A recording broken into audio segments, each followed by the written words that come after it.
The latest edition of Here's What We Know, the podcast of unexpected conversations. Before we get started, a big shout out to my sponsors who help make this all possible. And if you like this episode, and you're going to, feel free to share it, give us a like. I did not know this young man, but I'm a subscriber to The Athletic, which is an app. It's online, and they did possibly one of the best stories. They'll go deep and, be journalism. And I don't get paid by The Athletic, let's be clear. And do what journalism used to do and find stories and make you care about the person. And that's when Big John Gavin came into my world. And I read this and I reached out to John and I said, I so want to have a conversation with you. And he said, yes. So I'm so excited to present to you John Gavin. How are you, John? I'm doing good. First off, let me just say how honored I am. I mean, I think I talked to you a little bit beforehand, but I mean, growing up, I grew up in San Jose and had to make the drive up to Mountain View, St. Francis. And every single day I was an adamant listener to 95.3 KRTY. And it was just awesome listening to you and Julie every single morning. I would call in to try and get, the summer passes, all of it. So, I mean, truly honors all mine. So I really appreciate you talking with me. Did you ever win? No. I mean, I don't expect you to remember. I got a shot. I don't think it was maybe 2013 or 2014. And I don't know if you still do this because I live in Arizona now, but it was like a quarter of a second for like 8 different songs. Oh yeah. The little montage. Yeah, the little montages. And I remember, and I thought it was maybe 2 or 3 weeks that you guys were trying to get somebody to correctly guess all 8 songs from 8 different artists. And like I said, it was like a quarter snippet. And I remember there was a free period one day. And I think it was Julie, I think, who just started saying some of the names, like, you know what, this is Water by Brad Paisley. This is Your Touch. And then out of I think they got down to like 2. And there was probably 200 people lined up that were just trying to guess different names of songs from just various different artists just to try and get that pass. And I think we were in our free period just trying to guess. So we had just a group line. We were just like, all right, you guess this, you get this, you guess this, you get this. And then we'll figure out the passes later. But somebody's got to win this from St. Francis. We used to do that. And back in the day, we'd have to give clues because it was so hard. You know why we stopped doing it? Computers and AI. Computers you could slow it down and you could expand it. And then when AI came along, AI would just tell you. So we're just like, see, that's not even fun. I'd rather do it my way, where you have 12 of your closest buddies and you feel stupid together. Well, that was the point of it, right? Well, we'd do stuff like the secret sound where we'd find this impossible, weird, crazy sound. And we would go on and on and on and wait for people, and people would always figure it out. Now, sometimes we had to give clues, but because it was just so stupid. The guy who thought those sounds up was one of the weirdest people you'll ever meet. I'm not even kidding. We would just be like, well, he has found his purpose in life. Well, and the difficulty of the challenge goes to the reward that you were getting. Now, those are hot commodities, those summer passes to Shoreline. That was the thing to do in high school, was you were going to see Brad Paisley and Lady Antebellum, and that was the fun thing to do. So, it was worth putting in that effort to try and crack the code. It's still a big thing. Yeah. Right. Absolutely. Shows at Shoreline are still huge. And, we do the mountain, the Col de Champs. We do songwriters up there. Next time you're in town this summer, let me know. I'm gonna bring you out absolutely. there. Trust me, I will. Shoreline's always fun. I'm now of the age where I'm trying to get a seat rather than sit on the lawn. But I'm looking forward to that transition from the lawn to getting an actual seat in the amphitheater. See, John, we call that wisdom. You know what wisdom is? Wisdom is knowledge plus experience. One without the other is worthless, right? Yeah. But once you have the knowledge of going, hey, the lawn looks fun, and then you have the knowledge, the experience of someone just threw up on my back. Now you tell yourself, There's got to be a better way. And then you start understanding why people spend $200, $300, $400 for those box seats. Exactly. You know, that $20, $50 starts seeming a little cheaper when you're looking down at your shoes and they're a little cleaner from no mud, no throw up, no beer spilled. You're getting out a little easier. The bathroom line you can get to a little simpler. You know, things are a little simpler. You don't feel like your calves are on fire just walking up that hill. You know, all you got to do is you just go, you find your seat. Excuse me, is this row J? Thank you very much. Excuse me. We're good to go. You know what? Tim McGraw, you've heard about his workouts, right? Yeah. Tim McGraw would run from the stage to the very top, right? Oh my And gosh. he would do that countless times. I mean, dozens of times, where he would just sprint out and he would get a full workout in. And here's what else he would do. When the opening act was on, he would go for a quick 3 to 5 mile run around the golf course. What? True story. True story. Oh my goodness. He would do his meet and greet. Then while the opening acts were on, him and his entourage would go for a quick 3 to 5 mile run around the golf course, come back, take a shower, walk out on stage. And put on the performance of everybody's lifetime. I mean, it wasn't as though he was shortchanging anybody too with it. He was going, absolute balls to the wall, incredible performance. Well, too. And I've talked to so many country stars, young country stars, said you should be so pissed off at McGraw because he's changed the uniform. For a while there, everybody had to wear size 26 jeans and a white t-shirt. Well, thank God for Luke Combs and Jelly Roll. Yeah, exactly. We're starting to push back a little bit. It's no longer. Kenny Chesney probably played a factor in that too. But well, Kenny Chesney was influenced by Tim McGraw. Let's be clear. Well, oh, absolutely. No, but Kenny Chesney helping that case too. Having sex appeal sell a little bit. I think that's that plays. Yeah, well, Kenny, and let me say this. And I say somebody I love Kenny. Every time I see him, I enjoy his company, and he's just the sweetest, sharpest man on earth. He that big. He's that tall, right? And so when you're that tall and you're 6'6", and you know what I mean by this. We go to the gym. Yeah. I'm 6'2". You go to the gym and you see some guy who's just ripped, but he's 5'6". And I'm not ripped, right? Yeah. And I'm like, wow, you know what's not fair? We go into a bar, you and I are equal. We're equal, right? It's because you can be as ripped as you want, but I'm 6'2". And that's the fun thing. One of my best friends in college was 5'9". We took every class together. We did everything. And he was over there. I mean, at 5'9", he was squatting twice as much as I was. He was over there showing off his muscles. And him and I there were a couple times, I think he just wanted to try and see if he could take me in a fight, and he wouldn't win. But there were some times where we would be at home and we'd be watching a random game, and all of a sudden I'd get a choke bar and I'd have to flip him over the table. Luckily, we got our safety deposit back. But it's just something about they have a little extra fire in them. You got to give them credit. Well, because you have to, right? I mean, if you're the small one, it's the whole survival of the species. You got to prove your worth. You got to. Maybe that's why I smile a little too much, just because I'm 6'6". I don't think there's too many people that I know are going to mess with me. So I'm feeling pretty confident in that. Here's the secret of what I've learned in my life. Some of the biggest men I know are the nicest men. And thank God for that, because you wouldn't want a 6'6", 6'8", 6'10" guy to have an attitude. You just wouldn't. Oh, no. Yeah, it's always fun too. Sean Jelly is one of my good buddies. He's going to be in my wedding in October. He's 6'11", and I'll tell you what, he is top 3 favorite people to go to a bar with, solely because he can't take 3 steps into that bar without everybody wanting to know his name, where he's from, what's his family situation like, and he is the nicest guy I can meet, because he just is, because he has to get asked 75 times a day how tall he is. And with every single time, I'm 6'11". Sometimes he'll lie. Yeah, I'm 7 feet tall, just to have a shorter answer. But and it's so easy for him to just snap on somebody. But his patience is so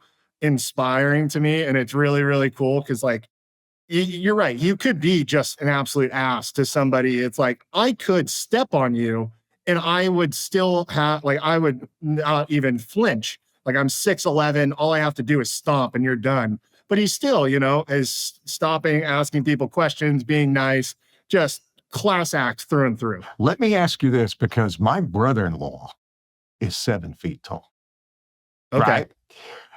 I have never seen him drunk or close to it.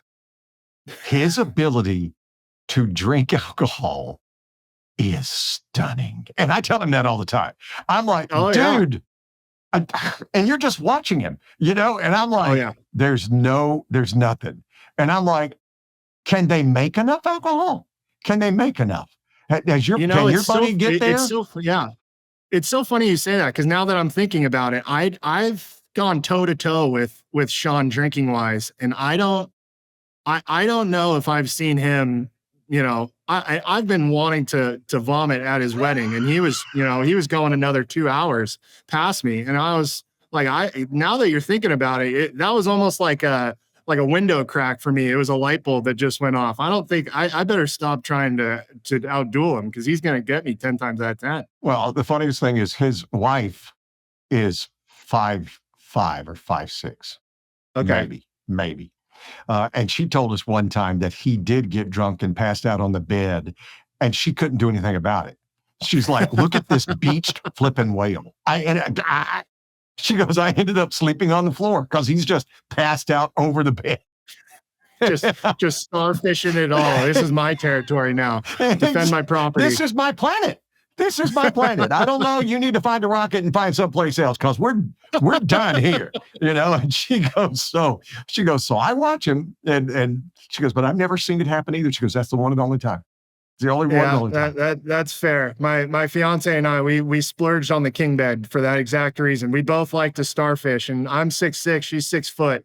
I think we want our space, so I think we splurged for the king, and I think that was the best purchase we could have possibly had, because California or Eastern? just wasn't cutting it.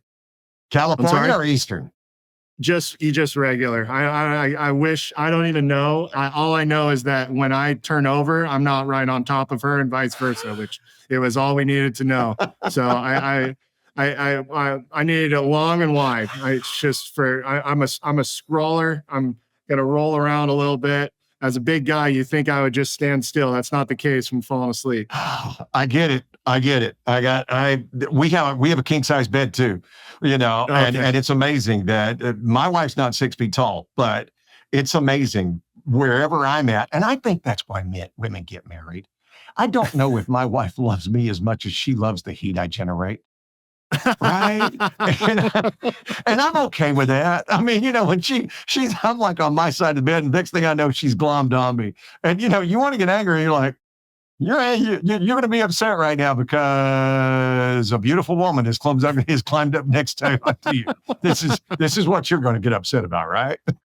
Yeah, I feel that on a spiritual level. Just I'm the body heat. That's why we're staying in Arizona. Just she's wanting to stay warm, and even when it's 70 degrees out, she's putting her ice cold toes on me, and I feel like I'm in the Arctic again. Let me tell you, it never stops. And sooner or later, things like that can bother you, but as long as somebody is consistently that way, it turns at some point in time from a them problem to a you problem. Yeah, and you just have to go. Yeah, absolutely. Exactly. If you're expecting a different result, then that's just idiocracy at its finest. You got to at least embrace it, and you got to figure out a way to get through it. But that's love. That's what I'm signing up for, and I'm excited for it. It's the best thing ever. I encourage everybody to get married. I do. It's the most wonderful, and they've done all the studies. You live longer, you're healthier, you're more mentally stable. I mean, it's just, living by yourself is not a good option. And then you turn into the crazy cat lady or the weird old man who's got who has the house decorated with beer cans.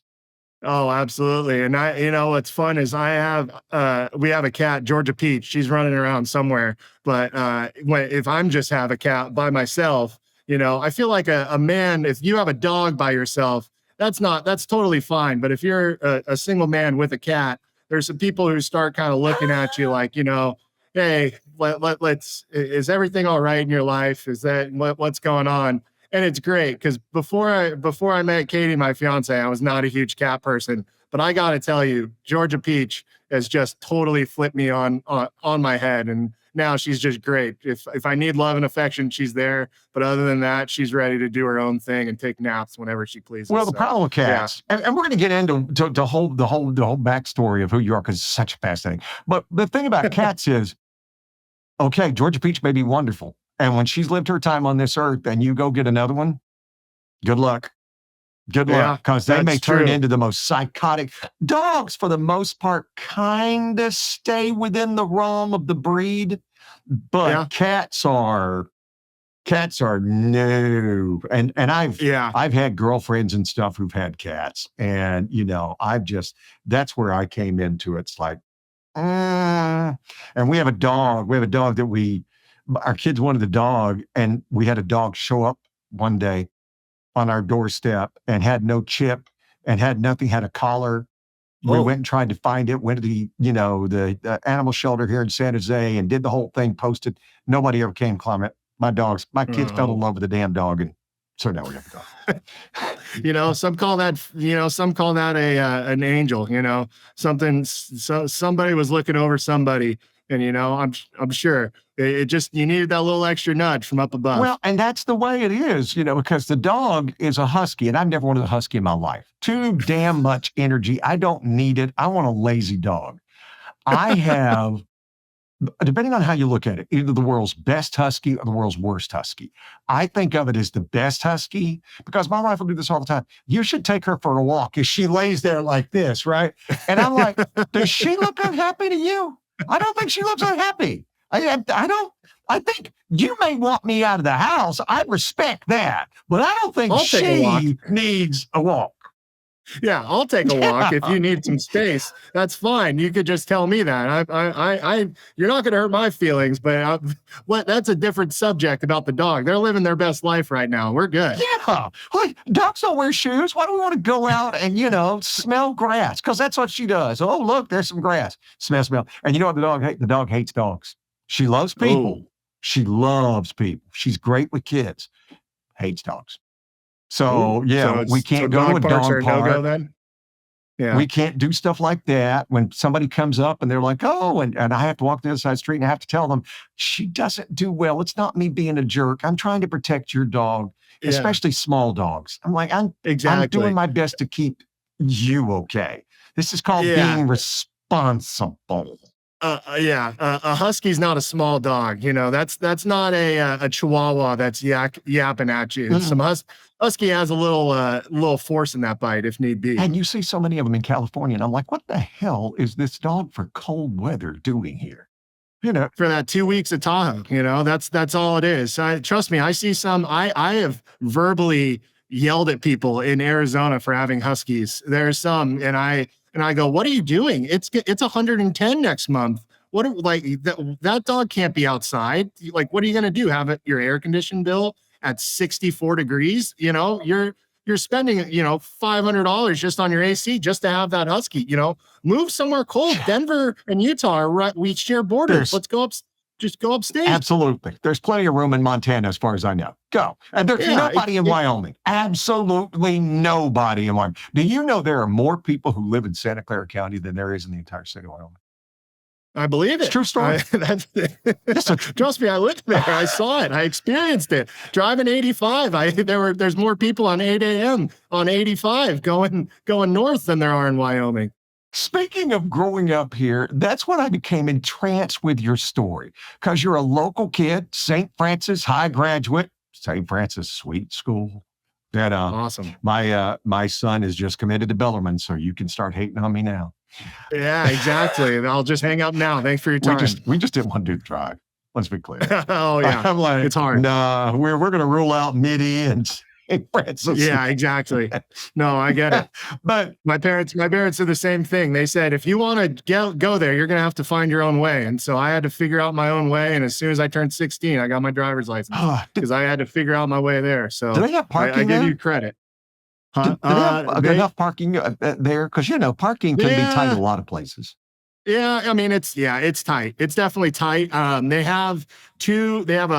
call it, I think, again, it's been 10 years since I graduated there, but I mean, they had like a sophomore and juniors parking lot, and they had a senior parking lot where a lot of the staff parked. So they had an adequate amount. And I think there was enough people from the South Bay that did carpool that, I mean, it made it a little bit more doable. But I do remember there were multiple times in the senior parking lot that, you know, it was scarce. If you had a free first period and you didn't want to show up, you know, on that free period, you know, you might not have a parking spot. You might be, you know, rolling the dice in a loading zone for a couple hours.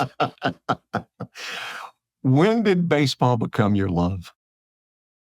I would say, I mean, almost right away. I mean, I played at Cambrian Park Little League, And and that's a I really good got little league for really, those of you who don't know the area. That's a top really, level. and it was awesome where I got lucky enough to be part of a really good group of kids that we had a lot of kids go on to play Division 1 or professional baseball in that area. So, which was really cool. But I just remember playing in T-ball, and I had missed the first year. I think I missed the cutoff for age 5, and so my parents signed me up at 6.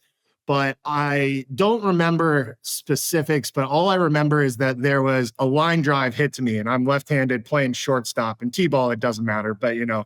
And I just remember I caught a line drive, and and in my head, I thought it was natural. I didn't really think that that was anything crazy. But I remember it was like my parents treated me as though I just got into Harvard. Like it was like people were like they had their jaws dropped, and I was like, oh, I can get some like love and affection for this. Yeah. This is pretty cool. And then, you know, kept on playing, and 8-year-old all-stars like through, and then kind of kept on playing, played in Campbell Pony, and you know, played all around. And then that's where, you know, got into St. Francis. And so I think it was I got lucky enough where I met a lot of friends in Little League, and that became I get to make friends through baseball, and I get to keep on making friends. And that was the cool thing that I always appreciated about baseball was I got to make relationships with people that,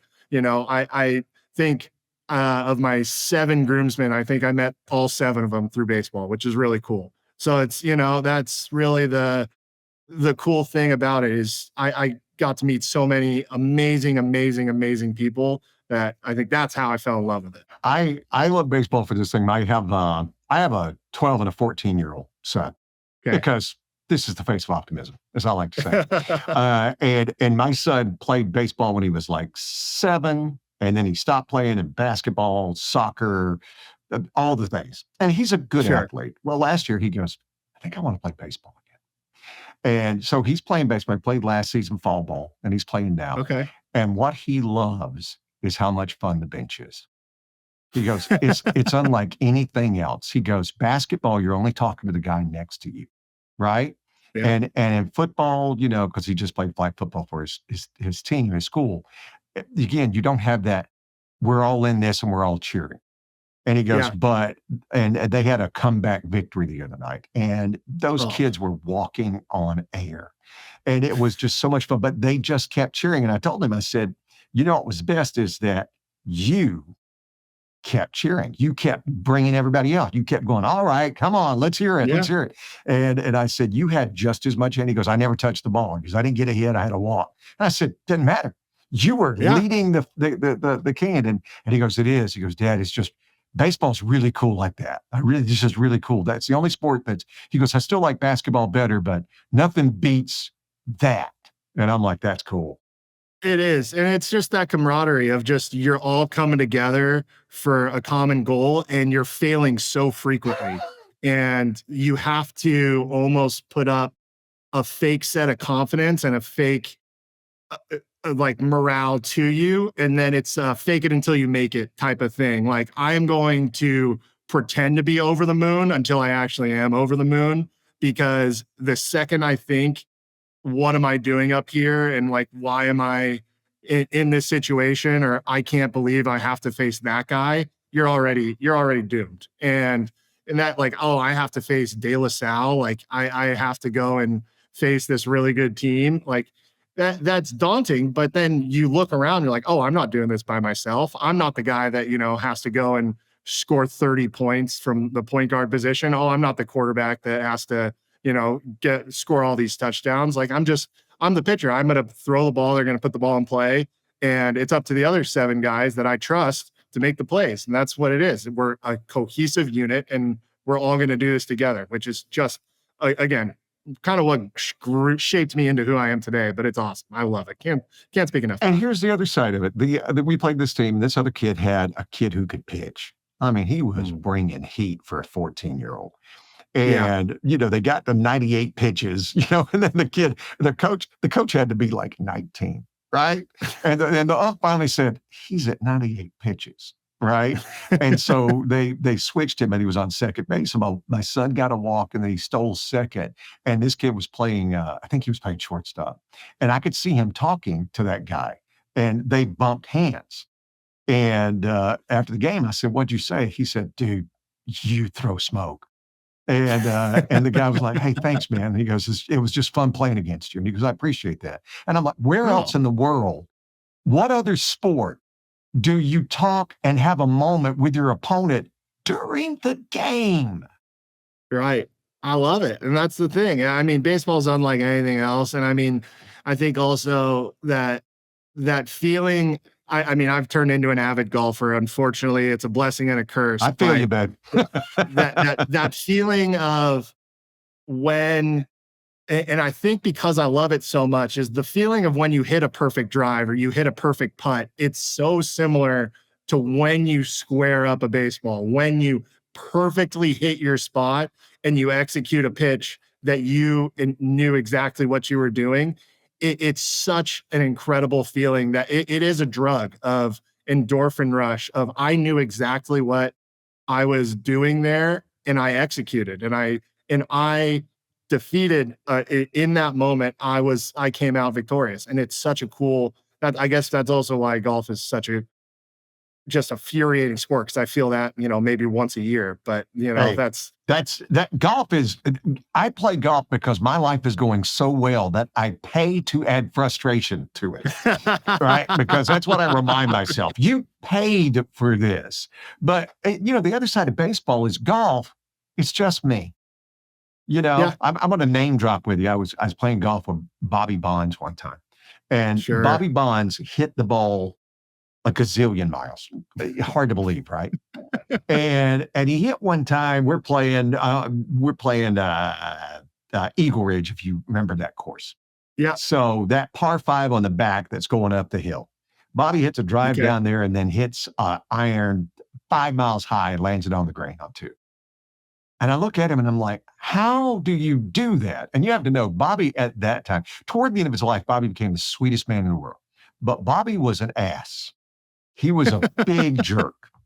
And I don't care, right? You have to know this about me. Sure. I don't care. I won't talk to you anyway. I don't care if you're a jerk. Yeah. I don't care.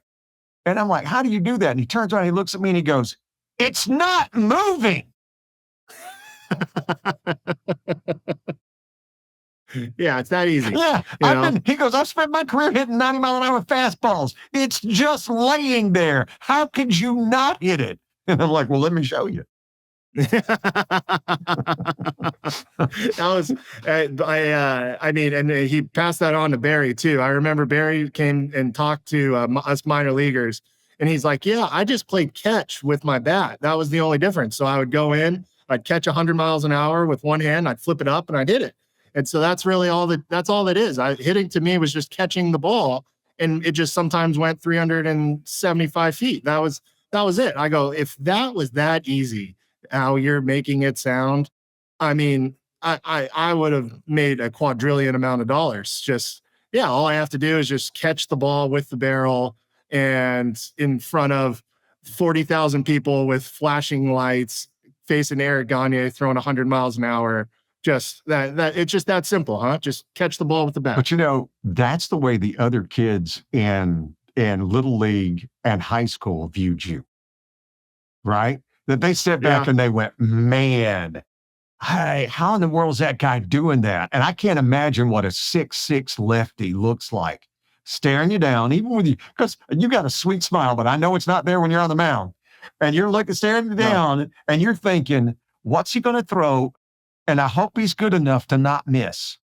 That was the tough part. Is I think as I matured, I had to figure out everybody who knows me, my dimples are normally showing 99% of the time. And that was a struggle for me when I got to St. Francis. Was I had to turn that switch. I had to turn into a killer.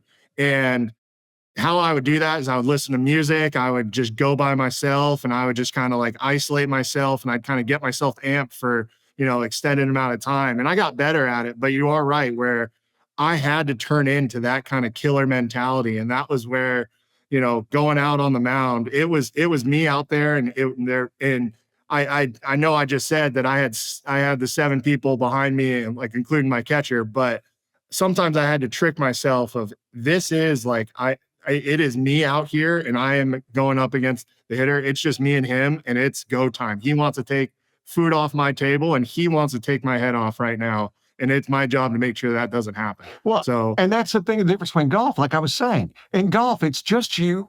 It's just you. You're fighting yourself, which is, as you've learned, the hardest battle. But when you're doing a competitive sport like baseball, you're trying to hit your pitch. And if you hit your pitch, you're hoping that it's not where the pitch he's looking for, right? Yeah. Because absolutely. Yeah, because he's trying to defeat you. And everybody else, they're trying to steal your signs. They're trying to do everything they can to defeat you. And especially for me, when I threw mainly fastballs and changeups. And so you had a kind of a 50-50% chance of flipping a coin and guessing correctly. And it was my job to guess the opposite of what you were thinking. And so reading that body language, reading what they were thinking, memorizing what they did beforehand, that became, that's why I always prided myself in competing. I never was going to throw harder than you. I never was going to have nastier stuff, but I was going to out prepare you, and I was going to out compete you. And, if that meant giving out a scream and a yell when a double play happened behind me, then that's what I was going to do to keep myself in that competitive mindset. But I mean, I pride myself in being a fierce competitor. I mean, there's some videos probably at St. Francis and even at Fullerton of me just throwing out some vicious fist pumps after some pitches. Did you see that kid who won the golf tournament last weekend, Akshay Bhatia? He threw out his elbow or shoulder. Doing a fist bump, and it wasn't like a tiger. It was just a. I was joking with my buddy. I don't think I mean, he said he was somewhere around like 150 pounds. There's or something no way like he's 150 that. pounds. He's 135, but my point 140. being is I don't think I was 150 pounds in the 6th grade. I mean, I think I was, it's been a while since I was that small. So dude, I have internal organs that weigh more than that guy. Exactly. You put my head up on the scale, it might be bigger than 150 pounds. I got a noggin on me. I threw my shoulder out doing a fist pump. Yeah, exactly. That's a tough one to tell the missus. Hey dear, good news, I won a lot of money. Bad news, shoulders on the IL for a little bit. Okay. Here's a couple extra diamonds on that bracelet that I owe you. What did he win? $3 million? I think it was a smaller event. Smaller? So I shouldn't say only, but like 1.6, 1.7. Yeah. Life-changing money for most, but for him, it's a bracelet, and he gets to, put an extra bathroom in his mansion. And he's playing today at the Masters as we record this. Exactly. How cool is that? I mean, he won. I think he won the chip and putt when he was younger too. So he played it when he was younger, and now he's getting to go back. That's a cool story. Yeah, and those are the kind of faded things, But exactly, it's going to be exactly. I could feel that. You're living out a lifelong dream. That's what it's all about. Well, we're going to take a break real quick. I'll come back and I want to tell you about the lifelong dream, and I want to tell you about this article, and I want to tell you about this, and I want to see where we're at now. So we're coming back with Big John Gavin right after this. It's time to think differently when it comes to your parties, meetings, and groups.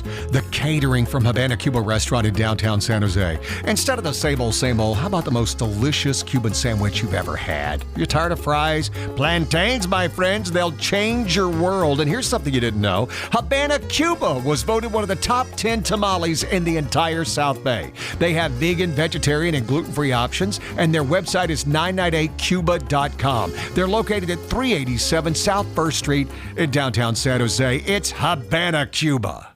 Let's talk relationships. Scary, huh? My friend Stephanie Flood can help. She's offering a video series that'll help you reconnect. You can do it by yourself or together. Shows a kinder and gentler way of interacting with your partner, and that can lead to them responding the same way. And Steph is offering a 100% money-back guarantee if you follow the steps and it doesn't improve the lines of communication. That's not all. Go to afloodoflove.com today, enter the promo code Gary to get a 20% discount off the video series. It's afloodoflove.com. So, John, I read this article, and everybody in the article, and you saw the comment sections. I know you did. Yeah. Everybody fell in love with you because it was the story of your dream of playing Major League Baseball. I got on my San Jose Giants cap for you folks who are just listening to the audio and not seeing the video. And you chased the dream for almost 10 years, right? Yeah. And then the dream ended. Had to give it up for another dream. That was the crazy thing is I think growing up, I never wanted to have a backup plan for baseball and I've talked to a lot of people who are still playing, and they had the same sentiment as I did. Is I think if you start planning for after baseball, I think, I'm not going to say all minor league players, but I think a lot of players, they think that might be a sign of giving up. And that might be a chink in the armor that would stop you from ultimately fulfilling your dreams of being a Major League Baseball player. And so for me, it was always, I think I'm going to go into sales. I'm a talker. I enjoy people. I really do think that that's going to be a good avenue for me, but I wasn't 100% sure, maybe coaching, who knows? And then 2020 rolls around and I meet this woman, and she just sweeps me off my feet. And I mean, 6-foot basketball player from Yale, who's a PA down here, has a smile that I could stare at for the next 100 years. And I think priorities started to shift a little bit in the sense of I could see a future with, I've always wanted to be a dad. I've always wanted to start a family. I always wanted to do that. But I think realistically realizing if I want that dream to become a reality, I think I need to maybe give up might be the wrong phrase, but I need to start looking at putting more emphasis into that dream than my major league dream. And I think when it realized that it was going to be a longer shot than I realized, then I think it was time for me to hang it up. And that's kind of what's led me here today. What did the article say? Only 23,000 people have ever played Major League Baseball. Is that it? Yeah, something crazy. I mean, yeah, you couldn't fill up Oracle Park in San Francisco with every single baseball player that's ever played. And there's so many of those, players that just played 10 or less games. Mm-hmm. I mean, there's plenty of guys, even they just, they got their cup of coffee. Hey, thanks. We're going to pitch you for a couple games here. Thanks, but no thanks. We'll send you back down to the minors, never make it back up. And I think that's the crazy thing is that, and everybody talks about it beforehand. They prepare you at St. Francis, at Fullerton. So many people prepare you for it. Hey, not only X amount of people make it to the major leagues. You need to have a backup plan. And just because I heard it doesn't mean I was listening to it. Mm-hmm. And where hey, thanks, but respectfully, I'm going to do everything I can to make it to the major leagues.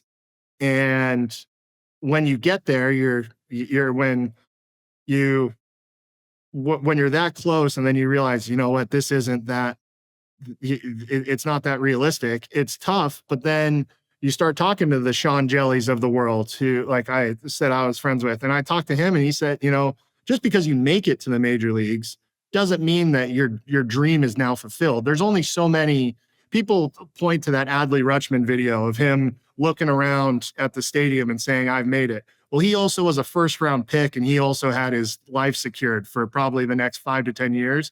You're pretty secure in that position when you know that, I'm probably, they have a vying interest of me staying here for another 2 to 3 years. Where as most of guys, Sean Jelly, for example, he's like, well, I made it. Now I have to stay here. Now I have to fight for good innings instead of just mopping up when it's 7-0 and I'm just throwing just meaningless innings. Okay, now I have to pitch well enough to make a contract to support my family. Okay, now that I've gotten that contract, now I need to make another contract. Okay, now I need to get my 10 years to go and be able to make my full pension. And the dream is always evolving. And I think that, and I guess you could correct me if I'm wrong, but that's just life. And I don't think that's just baseball. I mean, you get something that you are planning on, and then you're always, the goalposts are always moving on your dreams.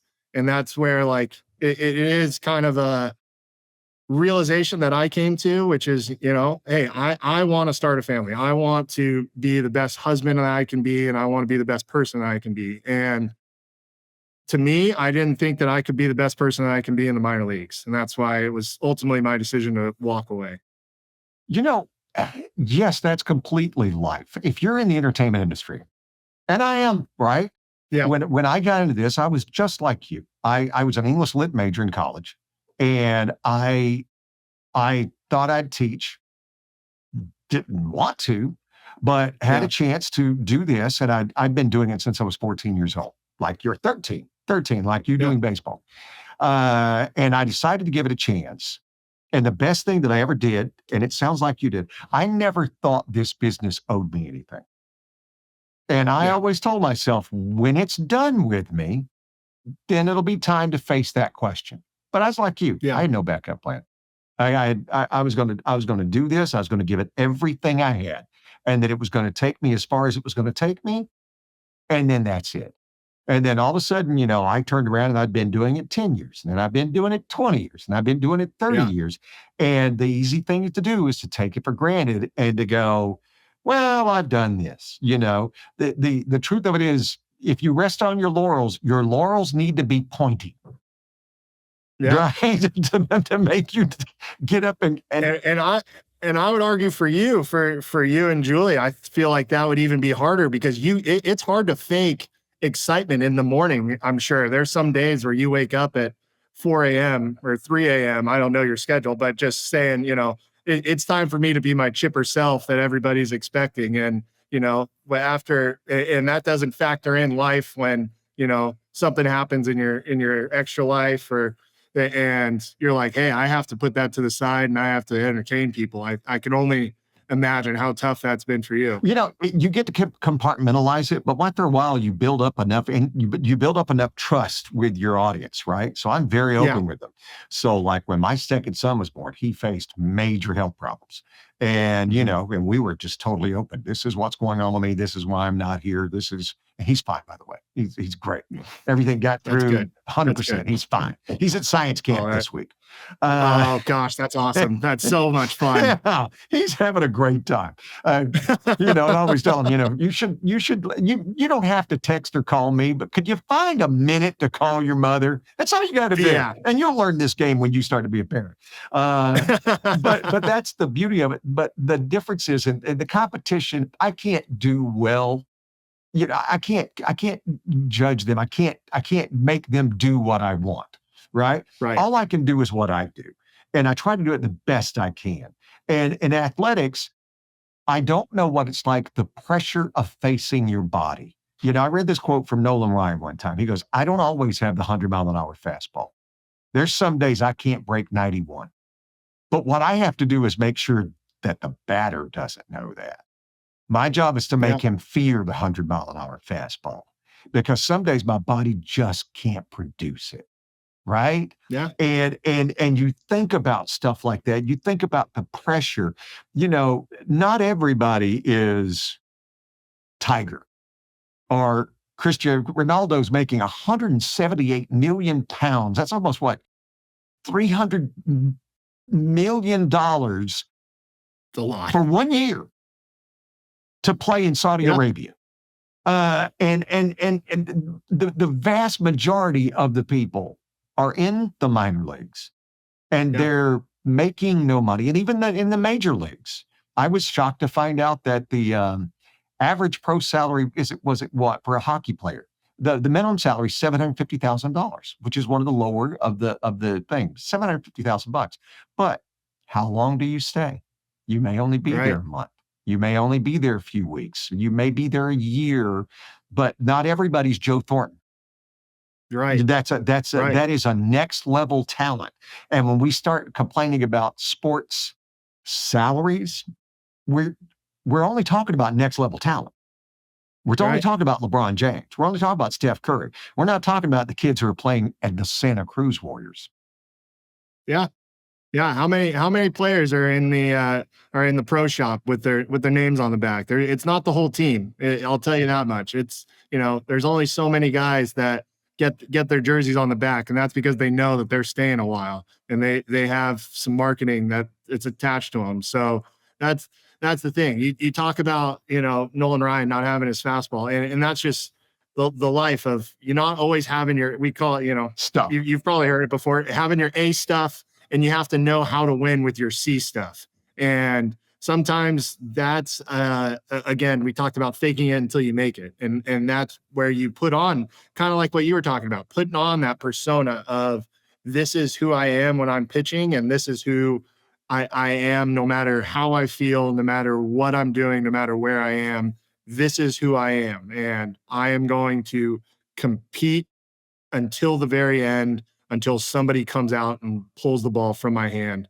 But that's who I need to be my best self.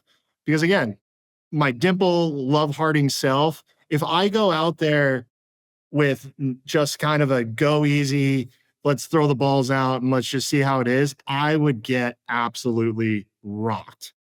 But that's the thing of I know that I have to go out there and I have to turn into almost somebody completely different than my normal self, because I need to be a stone cold killer I need to go out there and pretend that my life is on the line, because in theory, it is. If somebody comes and hits a ball 110 right back at me, then my life's in danger. And I have to I can't make a mistake right over the middle of the plate where it's an option.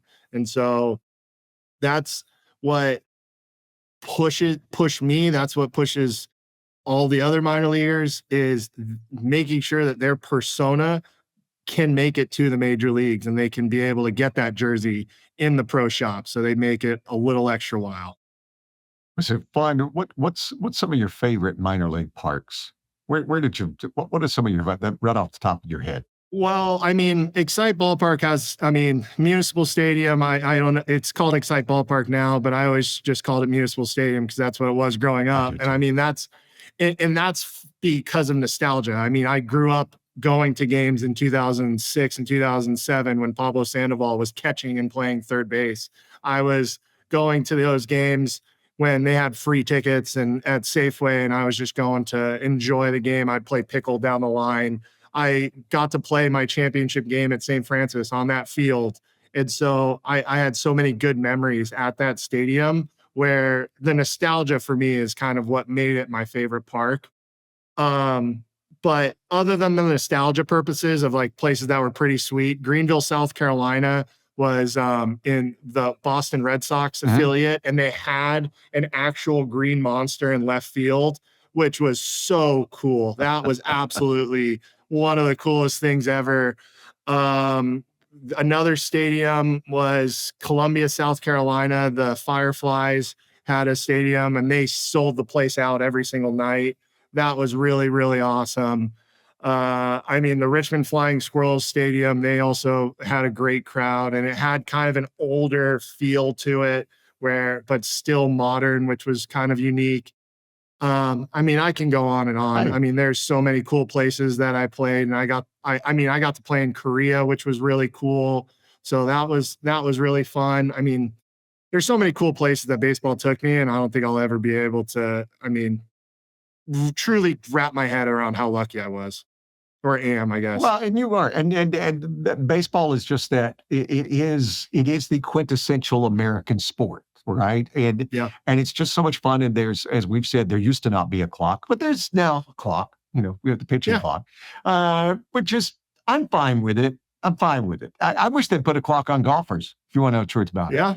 Yeah. I do too. I love Brian Harmon, but he drives me absolutely crazy. I mean, he's a golfer, and he's won the British Open last year, and he's got to do that. Look up, look up, look up, ball up, and he'll do it 20 times. Yeah, it's that Southern, just take your time. We're not in a rush. We're taking a nice leisurely stroll through the park. That's Brian Harmon, him and Dustin Johnson too. Dustin, if he thought a little bit more than he did, he would take more time than you would think. But I think too. But I always like, in terms of like the clock, it's cool because I think where you were going with that is that baseball, you have to throw over the plate and you have to give the other guy a shot. It's not you're counting down the clock until it strikes zero. And so, and that's what, again, I mean, I can speak novels about how much just baseball is beautiful and how it's the greatest sport ever created to me. But it truly is. You have to give the other guy a shot. You have to be able to, trust yourself to get the outs. And there really is no shortcuts, which is really, really cool. So you went on the job search afterwards, after you decided, okay, I want to marry this woman and I want to have a family. And the article in The Athletic talked about how it was a little bit harder than you thought. That it was a challenge. I don't know if I'm allowed to curse. It's been bad though. So You can curse.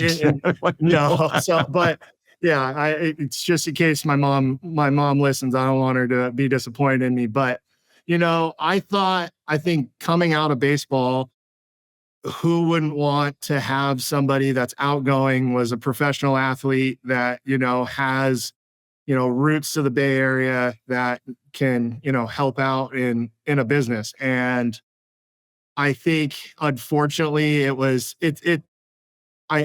me not knowing the ropes of quote unquote corporate America, but also just the economic time right now. I think, with COVID, kind of jobs got cut off, and then they started rehiring, and then they almost hired too much. And now companies are a little bit on the decline of trying to steady things out. And I think it's just been a little bit of a brutal time for everybody to find employment right now. And I think it's just been an adjustment for me to trust the process and to just keep on putting myself out there and knowing the right things to say. I think I put it in the article, but or I told Steven to put it in the article. I didn't write it, but I think I'm a good talker. I think I can talk somebody's ear off. I can talk to a wall if I need to. And so I'm figuring out a way to put that in a resume. I would say above average oral communications. And to me, that just sounds so weird and dumb, but that I thought that might be a better way to sound prim and proper in a resume, where I'm like, but the other problem too is that I pride myself in being an authentic, genuine person, and I don't want to put on an act. I don't want to be that person that wants to, tug you around and pretend that I'm a fake person. And that's where I think things kind of came in struggles for me. I think there was an interview where they asked me what my priorities were. And I said, family, pushing myself, getting better. And they go, well, I'm a little actually worried that you're not motivated by money. And I was like, oh, okay, well, like, that's good to know. Could you, that's what I said this too. I was like, could you imagine if somebody somebody young, if Patrick Bailey came out and was like, you know what? Well, like, the Giants are cool, but I want to be clear. I'm in this for the money. You guys are all like, the fans don't really matter to me. I'm in this for a paycheck. I mean, you would get he would get crucified. And so like having that, and then knowing the right questions to ask. I mean, there would be times where I would have the recruiter ask, like I would ask the recruiter 5 questions. They would push me to the next interview. And then the next interview, they would be like, well, do you have any questions? And I would just say, well, I asked all the recruiter my questions, so I think I'm covered. And then I would get docked because, well, he didn't ask me any questions. So he is obviously not interested in being employed here. So we're like, just on to the next. And that's where like getting adjusted to playing the dance of corporate America while also being my authentic self has been like the biggest adjustment. You will figure that out. And you're right. It is a dance. And it's like anything else. It changes day to day. It changes, it's your golf swing.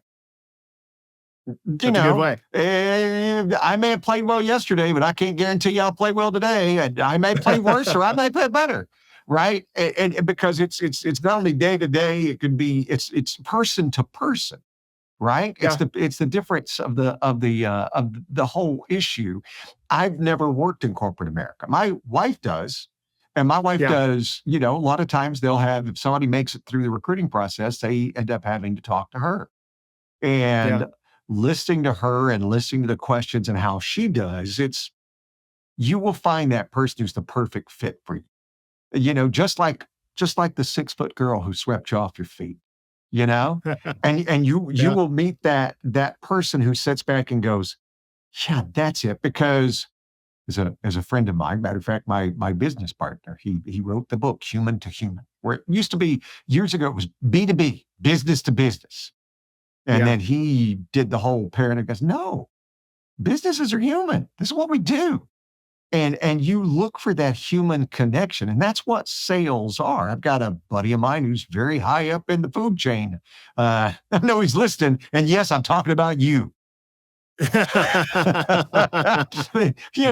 out, please. He's VP of sales and stuff. So, but it's what he says is he goes, it's the connection. It's doing the work, but it's doing the connection. It's being there in the face of someone. It's sitting there, being in that moment and having that moment.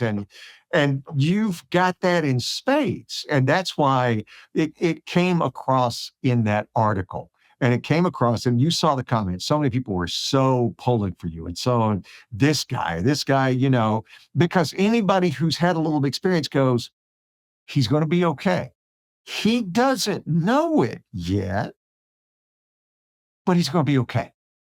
Right? And it was really cool. I mean, from the bottom of my heart, I mean, I can't thank it. I will never be able to put into words how grateful I am for the article, for everybody who reached out, who read it. I will truly never be able to fully grasp the gratitude. And so I can only just start off by just saying thank you to everybody. And that's all I can do is start there. But I mean, it is just so cool reading some of those those comments of there were some people who are like, hey, I'm 50 years old and I'm going through a transition and it's been tough for me, and just know you're not alone. This is something that's not just a young person thing. This is, every stage of life thing right now. And people are going through this. Having that hope of this isn't just me. I'm not a screw up because and failing might be the wrong word, because I'm doing the right things, at least I think, but it's just finding the right fit. You're just right in the now. process. It's exactly. And so, but it's just, there is something to be said, and this might be controversial, of going through hell together, of going through bad times with people around you. I would talk about when you're in college and you're in fall baseball and you are running 6 miles in a day and then going to weights, and then you're going to study hall, you're waking up and you're doing it all over again. And that 5th day in a row where the coach is screaming at you because your times aren't right on your sprints, and then you have to go pick up a baseball and you don't know where the ball's going. you lean on the people around you, because you look around, you go, I'm not the only one doing this. There's 35 other guys that are around me that are doing this. And I know that they're not having a good time, but they're doing it. They are going and they are putting in the work around me. And I don't want to let those people down. And I'm sure they don't want to let me down. So we're in this together. And that's the awesome thing about society that I love about people. It's coming together through hard times, and they make everybody so much better. And it's just understanding that is the hard part. You will find out you're never alone. You will find out Yeah. that you're not in a singular experience. My same thing, KRTY went off the air and we went to KRTY.com. And so same thing. I was right there where you were. And it was like, okay, well, it's time to pivot, time to figure out what else we can do, time to figure out how, what will this lead to? What does Yeah. this provide for the opportunity? And what I am 100% certain, and you and I are going to stay in touch, by the way, is that a couple of years from now, I'm going to sit back and go, hey, John, who was right? Who was right? And you're going to go, yeah, And you I'm were, old excited man. for that. And that I'm excited for it.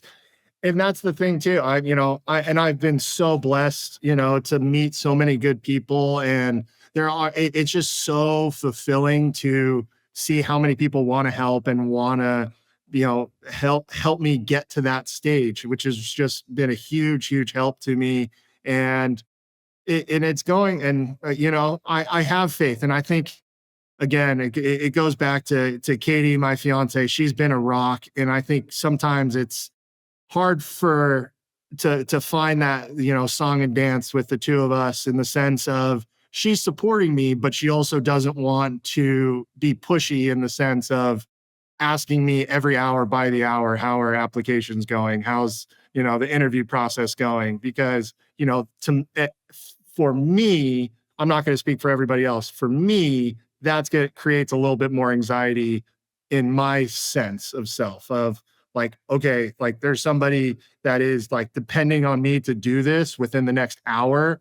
Like I need to like really hunch down even more than I was already doing. And I think she has done an incredible, incredible job of just knowing who I am as a person and checking in when she feels it's right, and giving me the freedom to kind of do this on my own, which is just also reaffirming that I'm so excited to spend the rest of my life with this woman.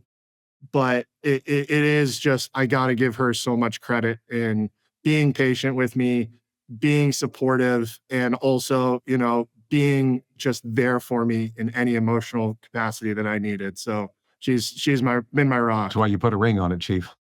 Oh, trust me. Yeah. I outkicked my coverage by, 300 football fields. It was overdue. Hey, so listen, I as I tell my wife, I am so appreciative of her low standards. Now, I obviously have high standards, so don't blame me. One of us got low standards and one of us has high standards. I know what I got. Exactly. I know. It's always, it's so funny. I tell the story all the time, is when I first went to her family. So she's a physician's assistant, and then the rest of her family are lawyers. And so I'm sitting there around at a table. It's her, and then her sister, her brother, her brother-in-law, and her two parents. All four of them are lawyers. She's the PA, and they're talking about questions about the bar, and they're talking about water law. They're talking about, the statute of limitations, all this good stuff. And then they turn over to Katie, where she's talking about COVID. They're talking about, influenza shots and, what's the right one. And they get to me, and I'm quoting Step Brothers, and I'm saying how Mission Impossible is underrated. And I go, let's just take a poll who everybody thinks the dumbest person is in the room is. I'll volunteer myself. Tell you what, you're the most valuable member of the family, and they know it, right? Because how horrible if all your discussions was about water law. You got to have that guy who's going to be doing the stuff that goes, yeah, well, yes, it's a fish wound. I'm that guy for my family. I totally 100% did it. But that's exactly. same thing. No, I appreciate that. I'm going to tell my future in-laws you're welcome next time I see them. Absolutely right. That's what you do. And it's like, okay, things are going to be fun now that John's here. And I know they never say that to you, but that's what they think.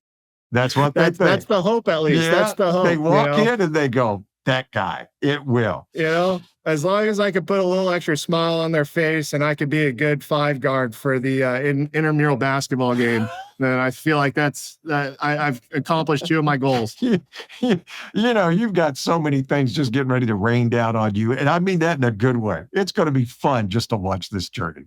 Oh, I appreciate that. And that it's awesome. So honestly, this has been so cool talking to you. Cause like I said, I mean, I'm such a huge fan of KRTY, and I cannot wait to get up to Shoreline, say hi to you. I mean, this is, we'll have to play golf apparently, and we'll have to be frustrated with each other and ourselves as we play. Cause I gave up caring.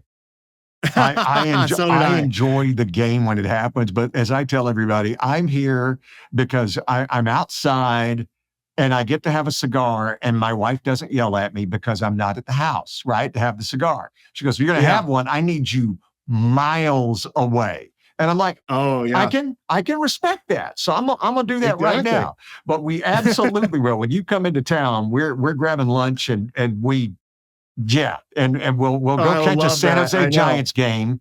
And I know, and my son will be in all. Yeah, I'm sorry I didn't see you over at the KRTY stands in the Giant. I was a little busy playing, but trust me, I wanted. There were definitely days where we were losing by a good amount, and I go, you know what? It would be a lot more fun over at the KRTY stand right now. I was at the KRTY stand. Let's be clear, I was eating a hot dog and drinking one of the beers, because if you haven't gone to San Jose Giants, their beer selection is excellent.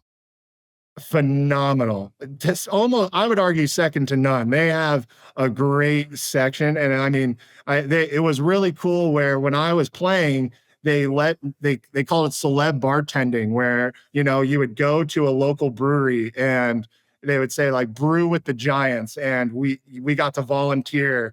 Like we were jumping at the bit to do this, but we would go behind the bar and we would pour beers for whoever showed up. And then after a while, they would just be like, all right, like, what type of beer do you want? We're like, how about all of them? I don't know. Let's try them all. I'll be a connoisseur. Just tell me what you think they'll taste like. I'll tell you it tastes like beer. We'll go on to the next one. We'll move on. Win-win. Just let me know. It's a win-win. Because I am the biggest beer snob, and I freely admit that. If you're like, hey, you want this Heineken? I'm going to go, no. Do you have anything else? No, it's all we got is Heineken. Okay, I'm good with water. I'm good with nothing. I'm good with nothing. And I'm just saying that about Heineken simply because, well, it's the worst beer in the world. But I'm only going to have a beer that I like, and I don't need a beer. Otherwise, that's fine. And so I love that when I go to the game, it's always like, my sons will laugh. They're like, okay, Dad, go get your beer. We'll grab the popcorn. Yeah, exactly. And I'll be like, okay. I think they got a good team this year, so I think beer batters are going to be alive and well. We'll be there. I know, exactly. I'm going to be cheering them on. I'm going to, Dan Runzler is the pitching coach over there. I think he's got the boys in shape. He's got the city of San Jose in good hands. And can they still find you? Find you on LinkedIn, right? Yeah, well, find me on LinkedIn, John SL Gavin. My social medias are the same, John SL Gavin. The SL is for Sealy Livermore, my middle name. So it's in our next episode, we're going to talk about Sealy Livermore. Yeah, exactly. But so John SL Gavin is on LinkedIn, on Instagram, and on Twitter X, as the cool kids call it. I think John and I should do a baseball podcast like once every week or so, just to recap the thing. So if you guys are interested in that, let me know. Because I think we'd have a lot of fun. You let me know. Trust me, it would be an honor. So you tell me and we could figure it out. That sounds great, John. I'm excited for your journey, buddy. Great things are getting ready to happen. Gary, honestly, from the bottom of my heart, thank you for just spending the last hour with me. You're awesome. I can't thank you enough.